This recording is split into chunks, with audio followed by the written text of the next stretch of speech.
what are the main advantages if you have a really, really good onboarding process? Yeah, definitely three things. Number one would be productivity, right? At the end of the day, we wanted to make sure that those whom we hire are really at their best, right? And that translates to them being productive, them meeting what is expected. So productivity is one.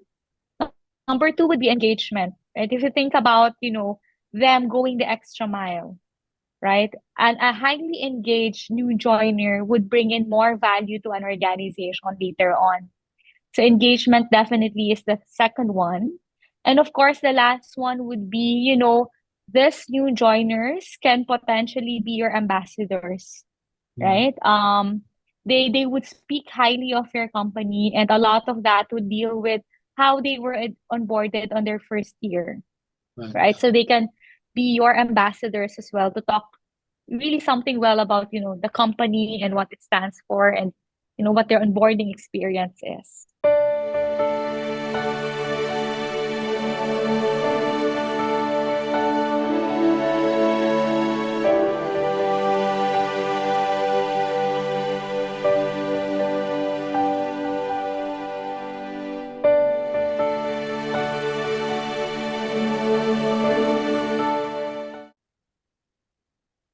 Welcome and good day. It's season 14, episode 12 of The Leader's Edge. And since it is our season ender, today we have a special treat. Today, joining us is B. Teves, and a seasoned HR generalist who will be talking about new hire onboarding. B, please continue introducing yourself. Tell us a little more about your background and pretty much what you're doing right now. All right. Thank you so much, Paul. And it's nice to meet everyone on Zoom. So, as Paul mentioned, I'm a seasoned HR generalist. I've been in the profession for roughly 15 years. More likely, I've been focusing on HR business partnering. So, my role really is to work with internal clients. I do partner with the leadership team so that we can come up with customized HR solutions. I had an experience with learning and development before, and in terms of industry, I've been around. So I've been with various companies, both local and multinational. I also had an experience taking on a regional role, looking after multiple countries in Southeast Asia. Still being an HR generalist. So by generalist, it means everything and anything under the sun, right? So we do take care of the end to end from recruitment to anything in between. So that's basically what I do. But really, it's more of the strategic role that I'm being much more immersed now. Thank you, B. And today we'll be focusing mainly on onboarding. And Mhm. maybe you could tell us a little more about onboarding itself, how it fits into the whole process of HR, if you want to say. Yes. Actually, onboarding nowadays is very, very critical. It's the first few initiatives that any new joiners would definitely experience. So anyone that you would want to integrate into the company would definitely have got to have a very wonderful onboarding experience. It's gonna be a make or break thing for them. I'm pretty sure that you can see by the color of my hair and the color of my beard that I've been around for some time. And when I started working, onboarding, what was that? It was just orientation. Okay. That is true. And in fact, even the term HR generalist, I don't think that existed. Mhm. Okay. And so, of course, it has evolved. But maybe can you tell me why you decided to make this distinction? You change it from orientation to onboarding. How come? Yeah. Probably because there's really much focus now that is given to just make sure that those whom we are hiring really gets integrated well in the organization. It's very important that we do not lose them prematurely. I've been fond of always telling people that the last thing that we would want is for our new joiners to prematurely exit the company. So these are people who are leaving in less than a year, and if you can just imagine how much effort it takes for you to basically hire, right, all of these talents in, all the convincing just to attract them, just to make sure that they say yes to us and join us. We have to also make sure that once they're in, they're really fully integrated in the organization and that we're setting them up for success. So that's why before, when everyone's still focusing on the orientation, now they're looking at a full onboarding, which spans not just on the first week, but probably on the first 12 months of any new joiners coming into the company.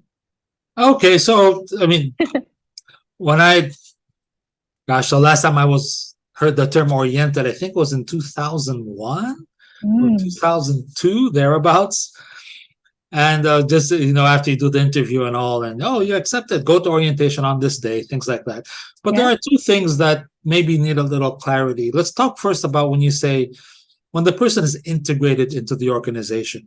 Integrated, I think, is one of those terms that you hear a lot about, but Mm, sometimes can be confusing to some or is misunderstood completely by others.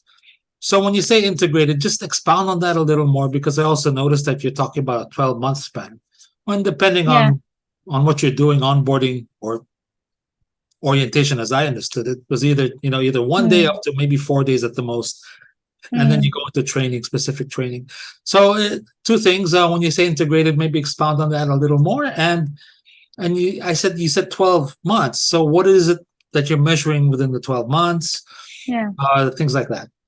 Yeah, it's basically when you do hire someone, right? For sure, they come in with experience. They come in with a certain skill sets, right? Of course, unless you're hiring for a fresh graduate, like Mhm. it's fresh from school and it doesn't have any experience at the Like moment. But me. most of the hires that we have are generally experienced, right? And our goal is to ensure that, they're able to really understand what the organization is, what we stand for. They embody the values that we have.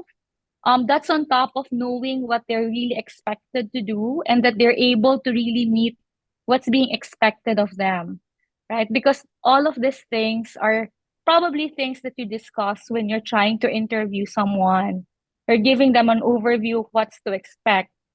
But the more important thing is that when they're in, they would be faced with a lot of discovery, right? They would meet, they would get into an expectation versus reality situation wherein this is what you told me, right, during the interview, but this is what I've been seeing so far. So it's very important for us to make sure that we bridge that. And then we provide, the support that is needed by any new joiners coming into the company. So again, that's all part of onboarding them. Again, orientation is still part of it. It's not gone, it's still there. It's a critical Okay. step, but there are more things that's going to come in. And then when I say 12 months, it simply means that, after a full business year, we can safely assume that the person has been fully onboarded and that the person is able to contribute more to Mhm. the organization. There's also the comfort from the person side saying, I've been here for a full year. I've seen how the business runs its usual day in, day out routine.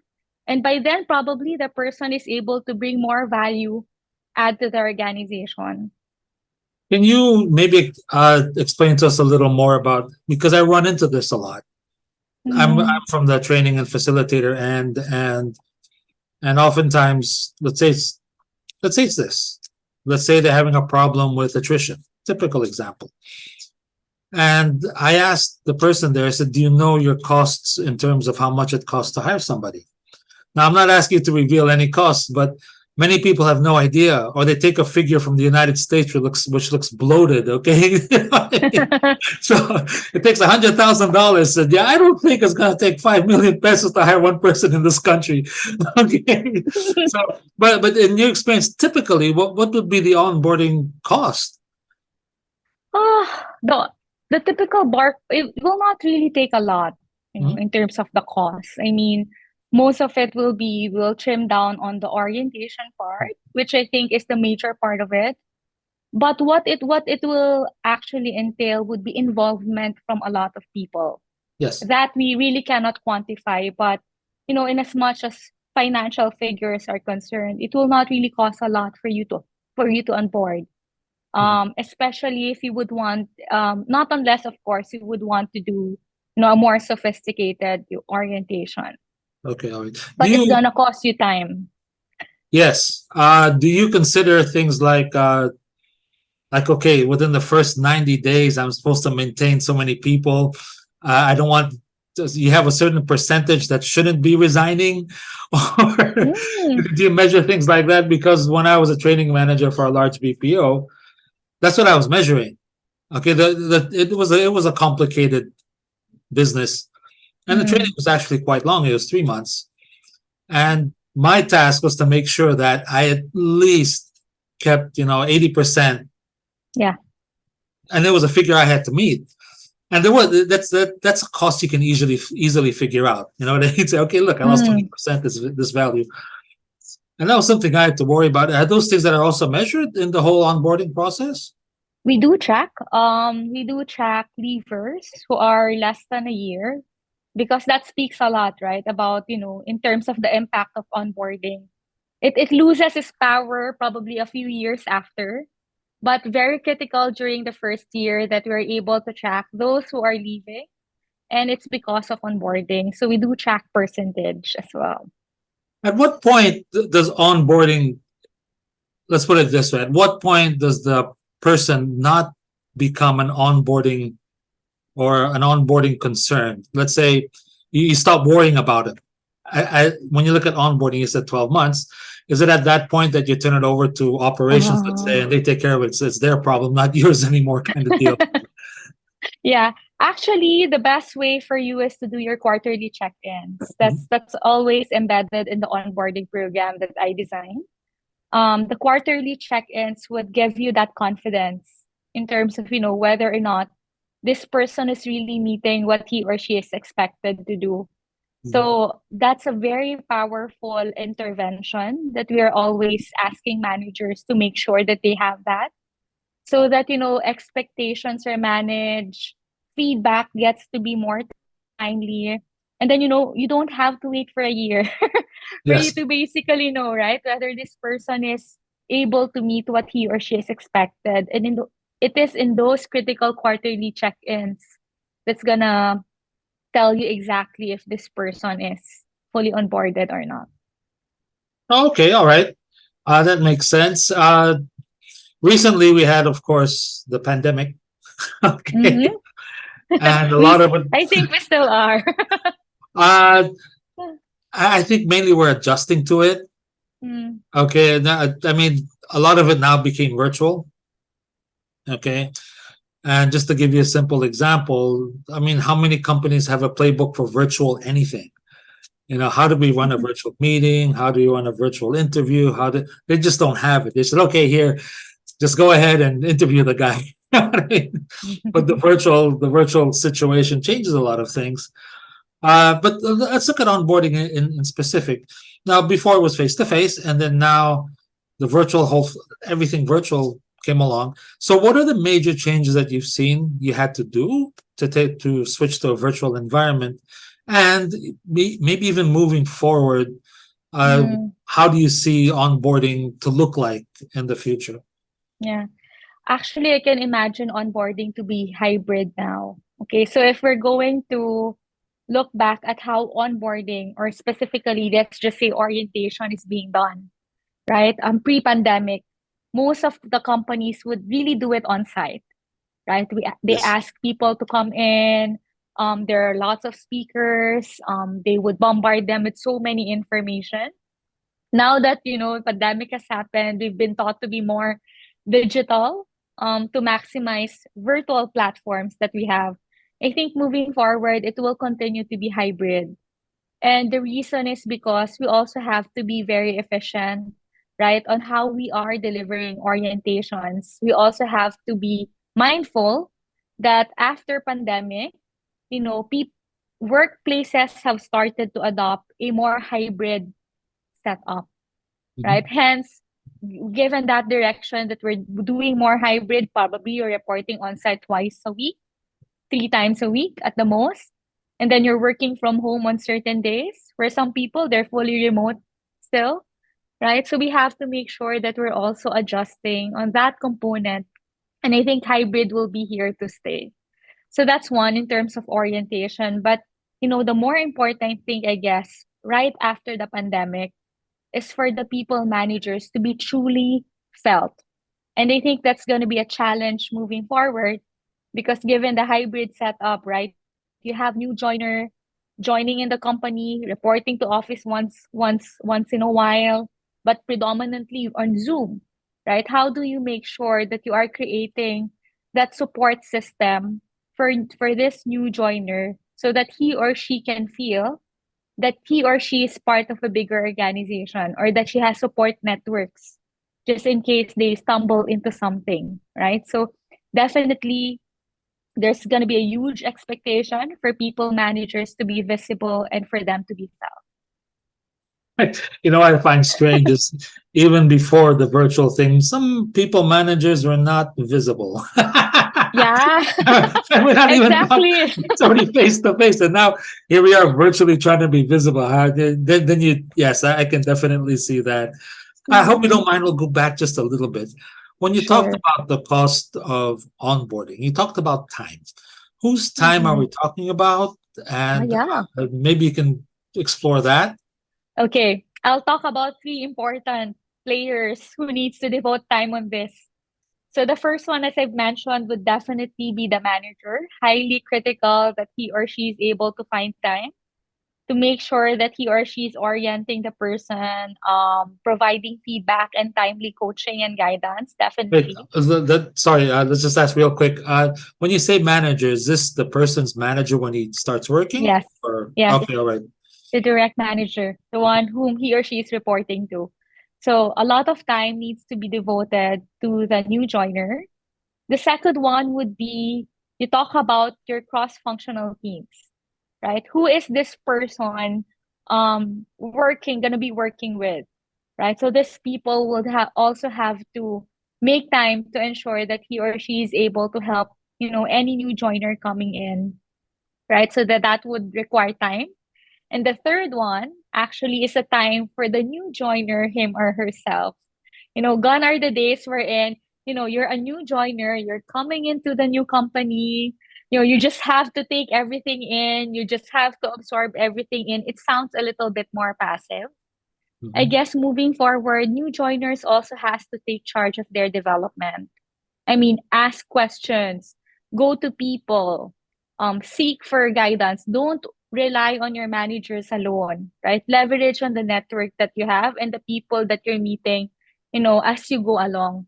So it's really more less passive, I guess, for the new joiners. Take time, for example, to look at the intranet, what's there, learn more about the company that you're in, right? So that's an effort that probably I'll be asking new joiners to really take so that they themselves can also help, you know, speed up the whole onboarding and accelerating that learning curve process.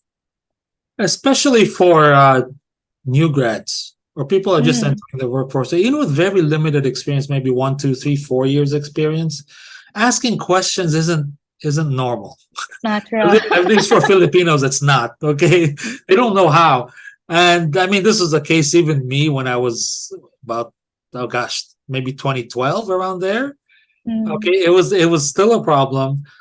And my two daughters were hired during the pandemic, so they were hired remotely. And one of them was hired just before, but one of them was hired in the middle of the pandemic. And based on what they're telling me is happening in the office, very few actually have the courage to mm, ask questions, or even a simple thing as how do you define meets expectations or exceeds expectations? They have no mhm, idea. Okay, so they just think I'm doing this, I must be exceeding expectations, then feel bad when they don't get promoted. Okay, so I mean, these are things I'm still seeing now.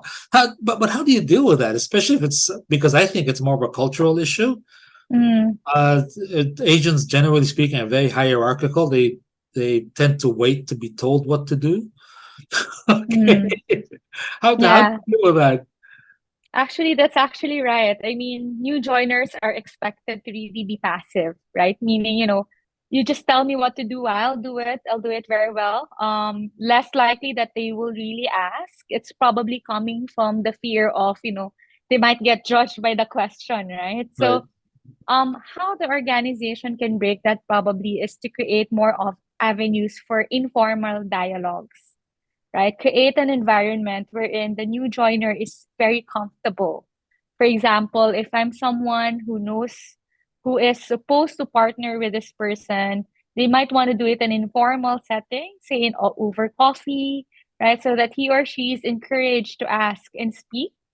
So that is a way.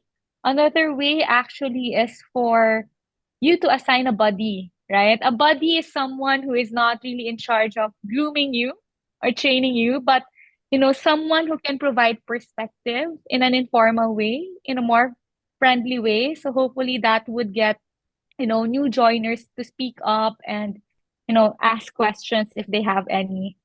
So it's a matter of creating that very comfortable environment. rather I than can speak I up, can totally relate.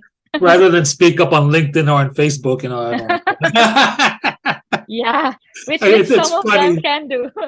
It's funny because I remember in LinkedIn, one of them asked, if I do my work, really, really well, Mhm. I said, do I deserve a promotion? I said, no, you don't, because you just met expectations. I Yeah, go, that's I go, that's your 100%.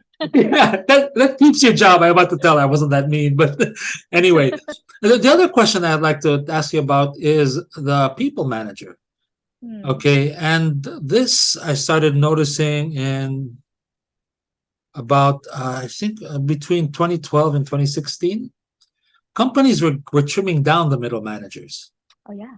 Okay, and so that means they even have less time. Hmm. Okay, and yet here you are saying, "Oh gosh, I gotta go sit in the onboarding with with this group here." Hmm. Can't even find time to do that. I know it's important, and I've been there. Okay, Hmm. but managers usually just have too much on their plate. They can't even figure out, to spend maybe 1 hour doing the onboarding or whatever it is they're supposed to show and give a little talk. They just don't have time. Hmm. How do you work with that? Yeah, actually, this is where they need to be really very deliberate, right? In terms of, as they have to really step back and think about, for example, what the person needs. It's not all the time that they'll be the ones who will be supplying those. They have to deliberately assess who they can leverage on so that, the learning needs or the onboarding needs are being met. So, for example, there are orientations that probably somebody else can do for them, right? But they have to make sure that they are bridging all those resources to the new joiner. So it doesn't necessarily mean that they have to be the ones to do all these things, but to bridge that person to the resource is a good thing. But of course, there are must do activities for managers, right? The performance check-ins will still be theirs, but at least in terms of the orientation, maybe that's something that they can delegate and leverage on, a different resource. Yeah, even especially the check-ins, if you want to say, uh, Yeah. because I've done a lot of coaching and how to coach kind of deal. And a lot of managers think the performance appraisal is coaching. I said, no, it's not.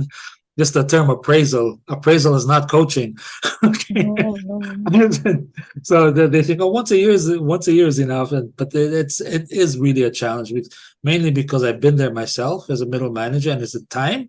What time? Mm. Okay. Yeah, they normally don't have the time, and sometimes that's a challenge, really, for any managers because they're trying to balance, getting this person up to speed who is new, and at the same time running the day to day, right? So Yes. it's always a balancing act, but I hope that they see it from a broader perspective that, there are resources that they can really tap that will not really entail, intervention from them all the time.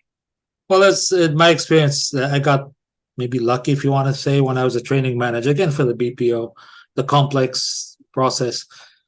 And I was having a problem because during the first 90 days, I had too many people falling out. So Mm, when I reviewed the whole thing and checked the process, I found out that when the business, how do you call it?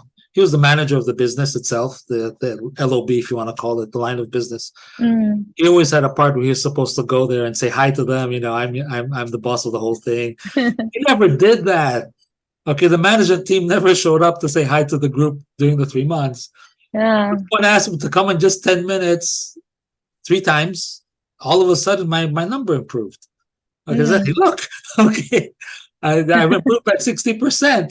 My fallout rate has improved, it has Right. lowered by 60%. That was massive, and it was just a small thing. But then I was Mm. again thinking, is that these guys really, really are challenged with time. Now, other than time and the tendency of our culture not to ask questions, what are some other things that you see will be facing the whole onboarding process, if you want to say, going into the Yeah. future? There's a virtual situation as well. What are some other hurdles or challenges that you'll be facing? Yeah. I think one of the challenges as well is to make sure that, as organizations tend to be more complex, right? In the way it runs its business, with the way the structure is, or the whole structure is organized, it's very important to make sure that, while you are onboarding people with experience, how do you make sure that you're effectively explaining to them something that is already complex, right? For example, you do hire someone with experience who's probably coming from a similar industry or from a totally different industry. And then when they come into the organization, it's when they will discover just about, everything and anything about that company. They probably know little or nothing about your organization. And as they get to see how complex, right, we operate these days, how do you then make sure that you're able to explain the complexities, probably try to simplify so that at the end of the day, you don't overwhelm, right? You try not to overwhelm your new joiners who are just learning more about your organization. So I think that's gonna be a challenge for a lot of organizations is operating in a complex environment.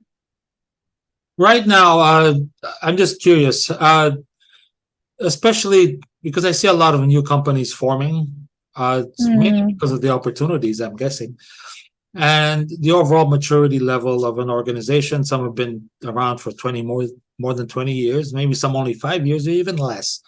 Uh, Typically, what would you see as maybe some of the onboarding challenges for a young organization and maybe a mature organization? mm.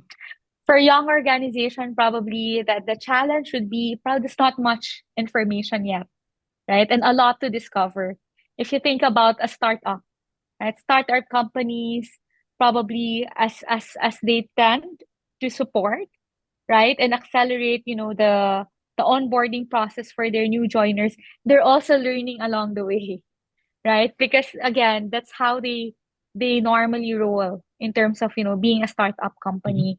Mature organizations probably would have more historical knowledge. They have more information that they can probably share, tried and tested practices built over time. So that's a benefit, right? For those who are in startup, they're getting onboarded, but they're learning as they go along.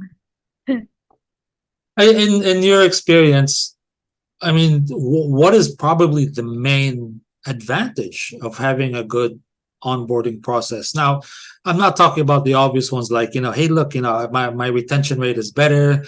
Not that, Mm. but what are the main advantages if you have a really, really good onboarding process? Yeah, definitely three things. Number one would be productivity, right? At the end of the day, we wanted to make sure that those whom we hire are really at their best, right? And that translates to them being productive, them meeting what is expected. So productivity is one. Number two would be engagement, right? If you think about, them going the extra mile, right? And a highly engaged new joiner would bring in more value to an organization later on.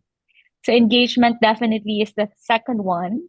And of course, the last one would be, this new joiners can potentially be your ambassadors, Mm, right? They would speak highly of your company, and a lot of that would deal with how they were onboarded on their first year, right. right? So they can be your ambassadors as well to talk really something well about, the company and what it stands for and, what their onboarding experience is.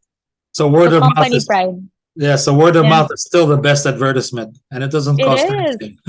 You know, It is, it is. And surprisingly, a lot of, the good hires that we've been having, at least in some of the companies that I've had, are actually come from referrals, right? Good people know good people, and they are not shy to really advocate where they are and, encourage them to join them too. so the ever famous question you see on surveys: would you encourage your friends to join the Yes. organization? Do Okay. you recommend this organization as a good place to work? Yes, yes, absolutely. Actually, it's based on everything going on, and this is even before the pandemic, because Mm, before the pandemic there was a real drive to either increase productivity or reduce costs or do both at the same time. mm, And a lot of the managers were under a lot of stress. And I think that the onboarding process, having broken it down this way, uh, definitely supports all of that in so many different ways. Maybe you can tell us a little about some success stories you've had or you've worked with. yeah. I can probably share some practices that for Okay. me is very effective, right? From various companies who have done, onboarding and orientation. It's always nice to go a little personal. And what I mean is that, it feels good as a new joiner for me to get a personalized email. That helps, Yes. right? For example, from the manager or from the leader saying that, you know what, you have not onboarded us. We're looking forward to have you, but we're very, very excited that you're joining us and for these reasons, right? So it feels good to have to be a little bit more personal, right? So versus a generic one like, hey, new joiner, we look forward to having you. So that spells a big difference. Some companies even go by sending care packages Yeah. Yeah. way ahead, right? Just for them to feel that we see you, we're very excited to have you here, and we look forward to working with you. So that's a good practice. Another one is to really gamify. So for example, when they do orientation, normally it's just one way, right? The presenter, I'm sharing with you, okay, these are the things that you need to know. This is my structure, this is my department. If you have questions, call me, right? So it's really more one way. I guess one good way that, whoever is orienting these new joiners should explore gamifying the experience. Meaning if they can put it in a game, right? So that learning can be more effective, especially now, right? In the age of TikTok, where attention span is very, very short. It's very important for you to also gamify your onboarding or your orientation program, right? So that information is retained. That's also a good practice. Again, as I've mentioned, manage your touch points, do it in an informal way. It's also a way to reassure them that you're there, you're with them, and then you're providing timely support. Yeah, so I guess those are some of the things that maybe you can explore if you think about onboarding.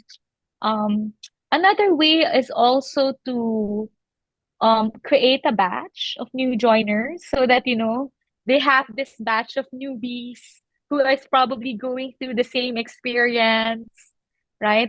Find a way for them to meet, to interact, and to network. Onboarding doesn't always have to be formal, right? Sometimes there's beauty in informal meetings, informal gatherings, right? For the new hires.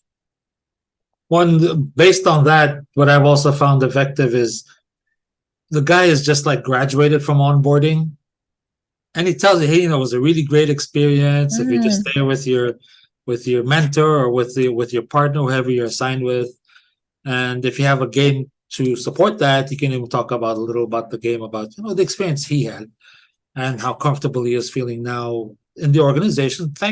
Thankfully, because of the onboarding process that happened. mm, Admittedly, it is very difficult. I mean, I don't know if this is a generational thing or not, but I'm a boomer, so uh, for me sometimes people come in with high expectations. Okay, and for me it makes no sense. In fact, there's one onboarding group I was with, and I said in a joking manner, I said, "How many of you are happy you joined the company?" "Ah, we did. And I immediately said afterwards, and I hope we'll be happy that we hired you. Yeah, yeah. So, No, so okay. But yeah, how do you deal with these? Because some of them have these, I don't know if they're unrealistic or it's just the way it mhm, is now that the expectations are here, and you have to work with it. yeah.